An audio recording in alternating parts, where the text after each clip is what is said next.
कहते हैं कि मतलब निकल गया तो पहचानते नहीं, वो जा रहे हैं ऐसे जैसे जानते नहीं। हम कहते हैं दुकान में जाके कि लाइफ बॉय जैसा साबुन चाहिए, साहब कह रहे हैं कि लाइफ बॉय जैसा साबुन चाहिए, और दुकानदार कह रहा है कि भैया जब लाइफ बॉय है ही तो उसके जैसा क्यों चाहिए। गुरु शंकर रूपिणम, गुरु कैसा होना चाहिए, शंकर के रूप जैसा होना चाहिए। साहब कह रहे हैं कि जब गुरु के रूप में शंकर खुद उपलब्ध है तो दूसरे की तलाश क्यों कर रहे हैं। जब एक है तो एक जगह हम लोग केंद्रित क्यों नहीं हो रहे हैं।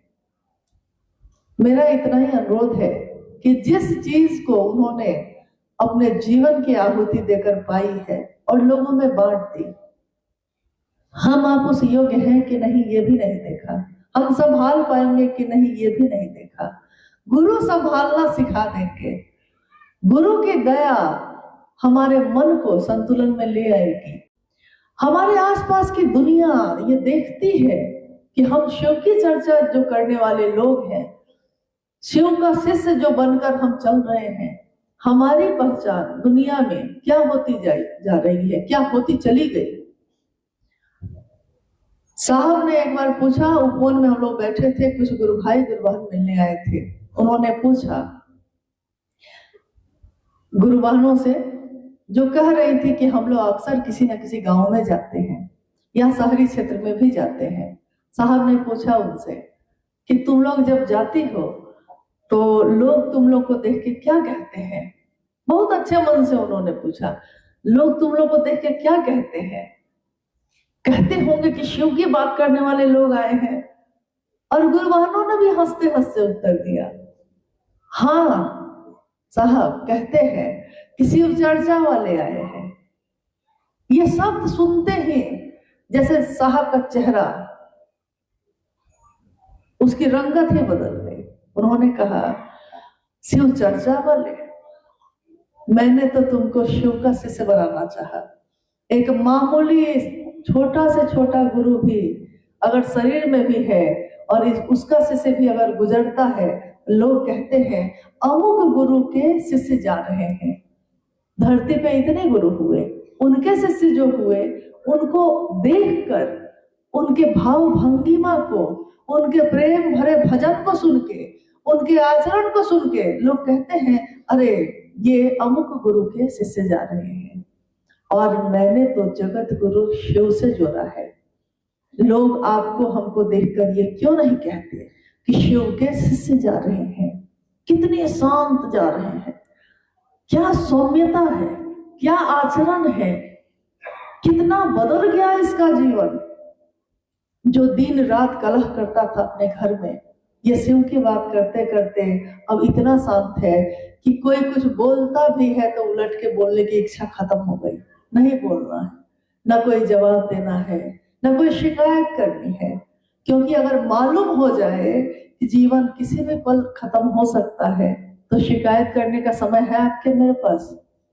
पहला सूत्र, दूसरा सूत्र, तीसरा सूत्र। दूसरा सूत्र तो करने में हम लोग को बहुत अच्छा लगता है, लेकिन पहला और तीसरा सूत्र, इस दूसरे सूत्र के कारण जो बीमारियां पैदा होती हैं उसको संतुलन देने का काम करती हैं। अगर हम महादेव से दया मांग रहे हैं निरंतर, अगर हम प्रणाम कर रहे हैं उनको लगातार, जब समय मिलता है करते हैं, तब आप लाखों की भीड़ में भी चर्चा करिएगा, अकेले में भी किसी से चर्चा कीजिएगा। कोई आपके लिए सोने का सिंहासन भी लगा देगा, कोई प्लास्टिक की कुर्सी भी देगा, आपके मन पर इसका कोई प्रभाव नहीं पड़ेगा। आपका मन इन चीजों को नहीं पकड़ेगा।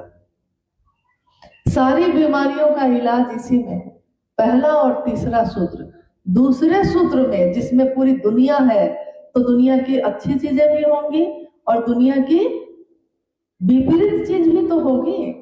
सम्मान है तो अपमान भी है, पवित्र है तो अपवित्र भी है, स्थिति है तो परिस्थिति भी है। लेना ही पड़ेगा, जो दिया है सो तो लेना ही पड़ेगा। आज की इस संगोष्ठी का उद्देश्य भी जो गुरु भाई गुरु बहनों ने यहाँ बताया, मात्र इतना है कि काम तो सब कर रहे हैं, बहुत अच्छा कर रहे हैं, लेकिन एक मनसा से नहीं कर रहे हैं, व्यवस्थित रूप से नहीं कर रहे हैं, कर सब रहे हैं, इसमें कमी कहीं नहीं है। अनुरोध इतना ही है कि हमेशा जब आपके मन में काम की धुन रहेगी, जब हमारा मन काम में उलझा होता है तो हमारे मन में दूसरी चीज प्रवेश करती है? नहीं करती है। घर में कोई काम लगा हो तो आपको दूसरी चीज याद आती है। हम कोई काम कर रहे हो, आप जब ऑफिस में बैठे हैं काम कर रहे हैं तो उस समय आपको दूसरी चीज याद भी आएगी तो आप अपने मन से हटा देते हैं, क्योंकि अगर ध्यान वहां एकाग्र नहीं कीजिएगा तो एक अगर अंक इधर से उधर हो गया तो अर्थ से अनर्थ हो जाएगा। रोटी तक बनाते समय हम लोग का ध्यान उसी पे रहता है, नहीं तो कभी कभी ऐसा हुआ है कि रोटी के जगह पे हाथ ही रख दिया है हमने, गलती से ध्यान उतर गया, ध्यान भटक गया, तो ये भी कर दिया है। तो कम से कम शिव भाव में इतना भर तो हम कर सकते हैं कि एक मनसा से साथ मिलके साथ मिलके चलने का अर्थ ये नहीं होता है कि हम लोग जितने लोग बैठे हैं चलिए सब एक साथ बाहर हुजूम की तरह निकल जाते हैं, ऐसा नहीं है। हम अलग अलग जगह पे रहने वाले लोग हैं, लेकिन हमारा मन, हमारा उद्देश्य तो एक हो सकता है। पूरी धरती पे कोई बात हो रही है, लेकिन हमारा आपका उद्देश्य अगर एक होगा तो कहीं संघर्ष है, कहीं संघर्ष नहीं है। साहब ने जब भी महादेव की बात देनी चाहिए, उन्होंने कहा, एक बार हम लोग सब बैठे थे तो उन्होंने कहा कि मैं जितना भर आज तक बता पाया लोगों को, अध्यात्म एक पूरी दुनिया है, अध्यात्म एक पूरी दुनिया है, लेकिन अभी मैंने सिर्फ अध्यात्म का अ बताया है। अभी तो ध य त म सब बाकी है, लेकिन अ ही कहा था कि लोग मेरे पास से उठ के चले गए कि समझ गए साहब, समझ गए। इतनी ही ना बात है कि महादेव को अपना गुरु मानना, तीनों सूत्र करना, शिव का शिष्य बनना, इतनी ही तो बात है। अब आपकी क्या जरूरत? कहते हैं कि मतलब निकल गया तो पहचानते नहीं, वो जा रहे हैं ऐसे जैसे जानते नहीं। मतलब महादेव की बात समझ गए, अब हम खुद करेंगे। अब लोग जाने कि हम ही साहब हैं, अब लोग जाने कि हम ही ये हैं। ये ऐसी एक बात है, एक ऐसी पीड़ा जो साहब को असंख्य जगहों से मिली। उन्होंने कहा कि अभी तो बहुत सारी चीजें बाकी ही थी। ये एक बात जो लंबे समय से चली आई है, कहीं ना कहीं तो इसका अंत होना है। या तो इस महान काम में आप हम सब मदद करें, या फिर जिसकी जो इच्छा हो वो कर ले। लेकिन मेरा विश्वास है कि साहब हरिंद्रानंद जी की बनाई हुई कोई चीज इतनी मजबूत है कि वो हिल भी नहीं सकती।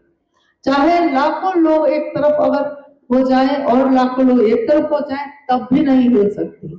अब आप बताइए, आपको ऐसा लगता है कि हिल सकती है? आपको ऐसा लगता है कि हाँ, मतलब उनकी बनाई हुई व्यवस्था के अंदर हम लोग हैं कि उनकी व्यवस्था के ऊपर हैं? हम भी उनकी व्यवस्था के अंदर हैं। मेरे जीवन को भी, मेरे महादेव के काम को भी उनके निर्देश के अनुसार चलना होगा, और जिस दिन हम भी नहीं चले तो हमको भी छोड़ देना चाहिए। आप अगर ना चले तो हमको आपको भी छोड़ देना चाहिए, क्योंकि मेरे लिए मेरे साहब सबसे जरूरी है। वो साथ न छोड़े, उनकी नजर में हम गलत साबित ना हो, चाहे किसी की नजर में हो जाए।